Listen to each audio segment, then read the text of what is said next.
ఐదు అదే ముందే ఎలక్షన్కి ఎందుకు వెళ్ళారండి మరి?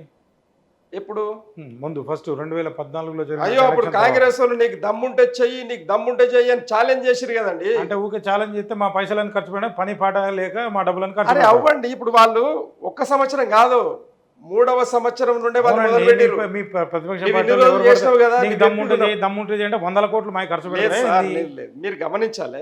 ఇదే కాంగ్రెస్ వాళ్ళు. గమనిస్తున్నా సార్, అందుకే అడిగినా. ఇదే కాంగ్రెస్ వాళ్ళు 3వ సంవత్సరం మొదలు పెట్టిరు. నీకు చేత కాదు నువ్వు రాజీనామా చేయి. ఇంతకుముందు ఎంపిక చేసినావు కదా, ఒక్క నిమిషం సార్, రాజీనామా చేసినావు కదా.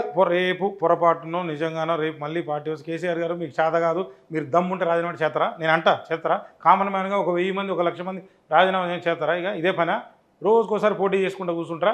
పని పార్టీ అయితే అందులో వీళ్ళంతా దీనికి సమాధానం చెప్పండి సార్. రెచ్చగొడతారు సార్, రెచ్చగొడతారు, మస్తు రెచ్చగొడతారు. కేసీఆర్ చేత కాదు, కేసీఆర్కి పని రాదు, ఈయన వేస్ట్ ఆయన వేస్ట్ లేకపోతే రేవంత్ కూడా వేస్ట్ అంటారు. అంటే అదే చెప్తారా? ఇక అదే పని పనిపాటు ఏం లేదా జనాలకి? అయితే మేమేమంటున్నామంటే ఆ దినము కాంగ్రెస్ వాళ్ళు చెప్తే కూడా వినలేదు. అసలు రైట్ టు రీకాల్ కూడా పనికిరాదని అంటే సార్ కామన్ మ్యాన్గా అది కూడా చెప్తున్నా. రైట్ టు రీకాల్ వస్తే ఇంకా జర మంచిదే కదా. ఇంకా దరిద్రంగా ఉంటుందని నేను అంటున్నాను. రోజు అదే పని, వాణ్ణి దించుదాం వీని దించుదాం అని జనానికి ఇప్పటికే విరక్తి పుట్టింది రాజకీయ నాయకులు అంటే. నిజంగా చెప్పాలంటే రాజ్యాంగం ఒక పవిత్రమైనటువంటి వ్యాసంగం, ప్రజాస్వామ్యంలో రాజకీయం తప్ప ఇంకేం లేదని కామన్ మ్యాన్గా నేను చదువుకున్నా సార్. అంతే, నాకు అర్థమవుతుంది కానీ అసలు చండాలం అనిపిస్తుంది.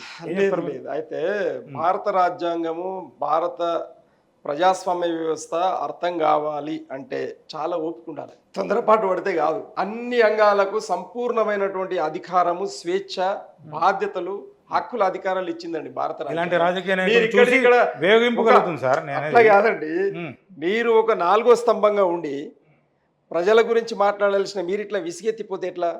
మాలాంటి రాజకీయ పార్టీలను మీరు సరిగ్గా సరైన దారిలో పెట్టాల్సిన బాధ్యత మీదే కదా. మీరెట్లా విసిగిపోతారు? ఇది ఇట్లా తప్పు అంటే ఎట్లా? కామన్ మ్యాన్ గా మాట్లాడుతున్నారు సార్. సమన్వయం చేద్దామని ప్రయత్నించిన అట్ట ఉండదు కదా. ఈ పార్టీ ఆడా పార్టీ ఇదే పంచాయతీ.